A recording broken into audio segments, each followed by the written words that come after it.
¿Quieres leer o entender a Jordan Peterson y no sabes por dónde empezar? Te doy 6 claves para que empieces. Jordan Peterson es un intelectual que ha generado reacciones muy contrarias entre sus seguidores y detractores. Es un potente defensor de la cultura occidental y de sus raíces en la tradición judeocristiana y en la filosofía griega. También es opositor del comunismo, posmodernismo y progresismo, por lo que se ha ganado la enemistad de muchas instituciones como universidades y medios de comunicación que hoy por hoy adhieren mayoritariamente a esas ideologías. Este psicólogo canadiense ha ayudado a muchos a salir de situaciones muy difíciles y a recomponer su vida. Se ha llegado a convertir en una voz de esperanza para muchos jóvenes que habían aprendido a ver el mundo de forma cínica y que no tenían un modelo claro de ética y de valores. Sin embargo, su obra es muy compleja y sumamente amplia. Abarca disciplinas como la biología evolucionaria, las neurociencias, la psicología, la filosofía, las religiones comparadas. Por eso ahora te voy a explicar 6 puntos claves de su obra que pueden ayudarte a entenderlo y son un excelente punto de partida.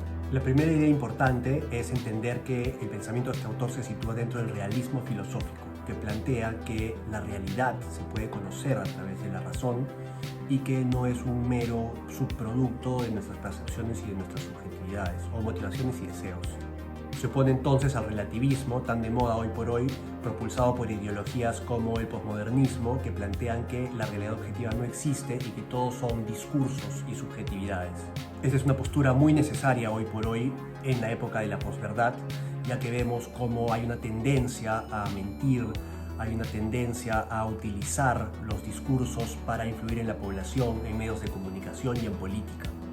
Una segunda idea fundamental para entender su trabajo, que está relacionada con la primera, es que los seres humanos tenemos una capacidad limitada para entender el mundo. Esta limitación fundamental para entender el mundo hace que no podamos conocer o acceder a la realidad objetiva de forma directa y que tengamos que subsistir a través de teorías y de hipótesis, lo que nos llama a una necesaria humildad. A pesar de esto, plantea que somos herederos de millones de años de evolución y que todas las herramientas y recursos que se han ido desarrollando evolutivamente a través de los tiempos subsisten en nosotros y nos ayudan a reconocer las partes importantes del mundo y adaptarnos al mundo en el que vivimos. Somos herederos también de tradiciones milenarias que nos llegan a través de culturas y religiones. De ahí viene su interés en las religiones comparadas, porque él plantea que la religión no es simplemente una manera arcaica de hacer ciencia, sino es una manera que se ha ido agregando a través de los siglos para indicarnos cuál es la manera correcta de comportarnos en el mundo y que se ha ido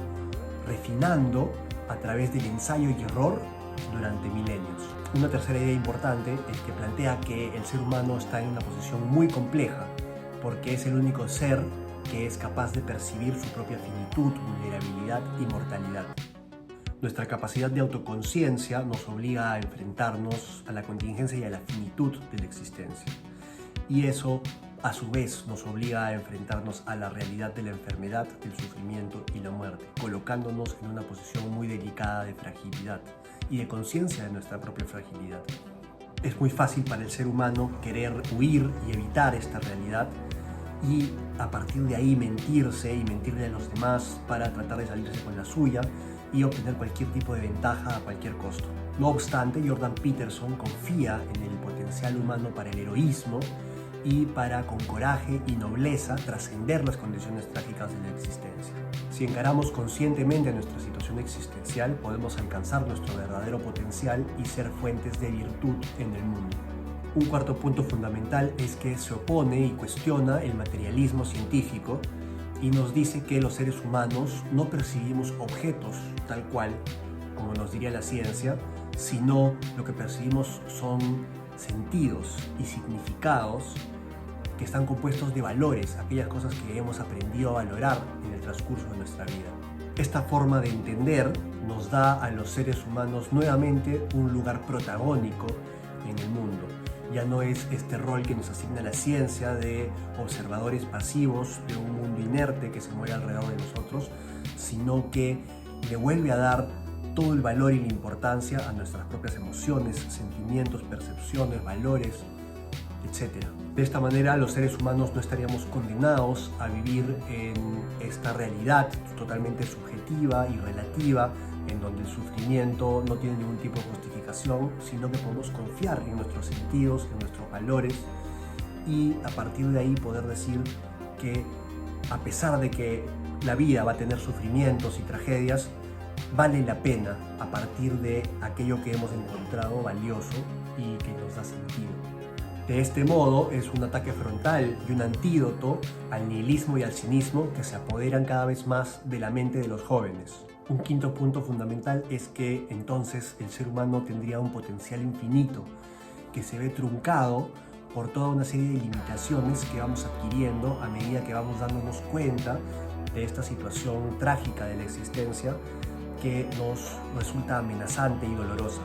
A partir de ahí se van a generar una serie de traumas y conflictos internos que van a dar lugar a una dinámica interna muy compleja. La manera de entender esta dinámica interna va a ser a través del psicoanálisis y la psicología profunda, que justamente exploran estas realidades internas llenas de símbolos que se generan a partir de nuestro enfrentamiento cotidiano con el dolor, con el sufrimiento, con las dificultades de la vida. Para poder trascender esto, el autor hace un llamado a la honestidad y a la autenticidad. Encontrándonos con nosotros mismos, enfrentándonos a eso que tememos, a eso que nos avergüenza de nosotros mismos, a esas culpas que hemos ido acumulando, esas mentiras que nos hemos ido contando, y diciendo la verdad y diciéndonos sobre todo la verdad, es que podemos reencontrarnos con nosotros mismos y empezar nuevamente a desarrollar nuestro potencial y encaminarnos de manera justa y correcta para dejar de hacernos sufrir a nosotros mismos y a las personas que amamos. Y la sexta clave gira en torno a la comprensión que tiene el autor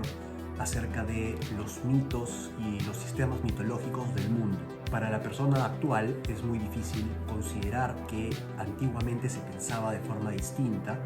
y se tiende a creer que todo lo que sucedió antes era una manera primitiva de hacer lo que hacemos hoy por hoy, que es ciencia. Sin negar la importancia de la ciencia y sin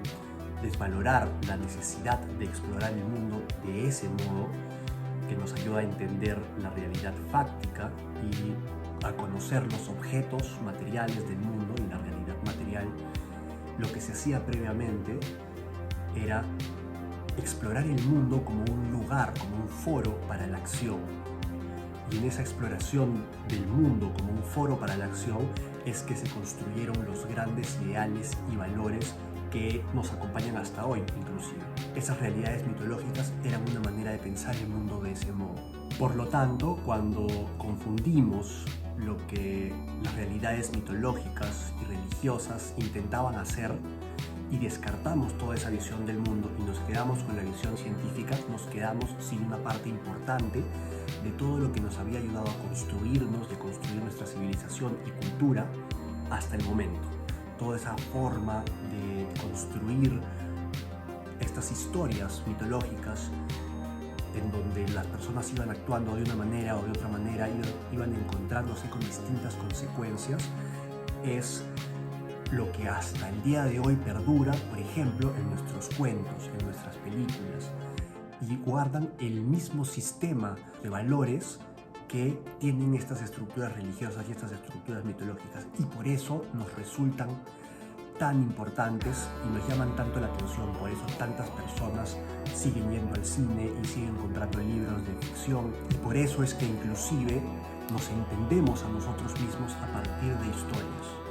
Tenemos un recuento de nosotros mismos y cuando contamos lo que nos ha pasado a otras personas nos contamos en el contexto de una historia.